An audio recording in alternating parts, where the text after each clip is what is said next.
doing all the shoulder stretches in the world and still feel this sense of either weakness or maybe tightness in your shoulders, I'm going to show you something that I use in every single class. It's a principle, a key principle, part of Activated Asana, the science-based yoga methodology that I teach. And organization and activation is key to help give you stability, to develop strength, and to create a sense of safety in your practice. So organization in the hands, I'm going to show you today, has to do with pressing. It's about compressing your hands into the mat, into the ground, into parts of the body, depending on whatever that pose might be.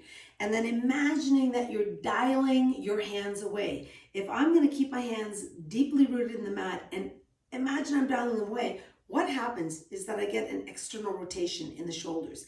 And that's what I want. When I do this, I'm contracting the muscles. And by contracting the muscles, I'm tensioning my fascial lines in my body. And that's what's going to bring information to my nervous system and start to allow me to feel into the poses a little bit more. So when I'm going to be organizing and activating, for example, in just a table pose, something as simple as this, I'm going to be pushing my hands deeply into the mat and pushing so much that I'm actually contracting the muscles all the way up my arms. Then I'm going to imagine that I'm dialing my hands away from one another. I'm going to imagine that I'm doing this, but the hands are going to stay solid. But look what happens to my elbows when I do this. My hands are solid. I dial them away. My elbows come in, and I get to create an external rotation in the shoulders. So by doing that, I'm already creating more stability. Try this with me, and you'll start to see. The other thing that happens when I organize and activate, I deeply push into the mat. I'm turning on my fascial lines, but I'm also feeling my core. This is called a hand-to-core connection. So you're going to start to feel how you contract other muscles in the body that support the poses. So a simple pose is common as the cat-cow in yoga. We're already starting to feel more. Rather than just showing up on the mat, being really passive, we are coming up being very active.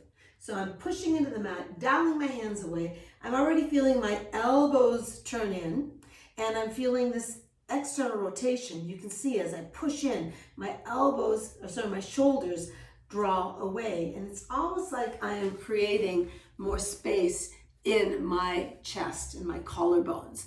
I'm dialing the elbows in, shoulders externally rotate, and then I create stability. This is organizing the hands and activating up the arms.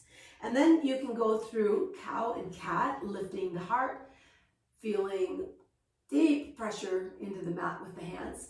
And the same thing, you don't release that. You keep pushing as you come into cat. And here I'm drawing my navel in, maybe look to the knees or the belly button. And everything is staying strong and static in the arms. And all I'm doing is changing the shape of my spine in this movement. Do this about 5 times. You're going to start to feel the activation up the arms, into the shoulders, and into the trunk of the body. This is going to give you a sense of stability in the body.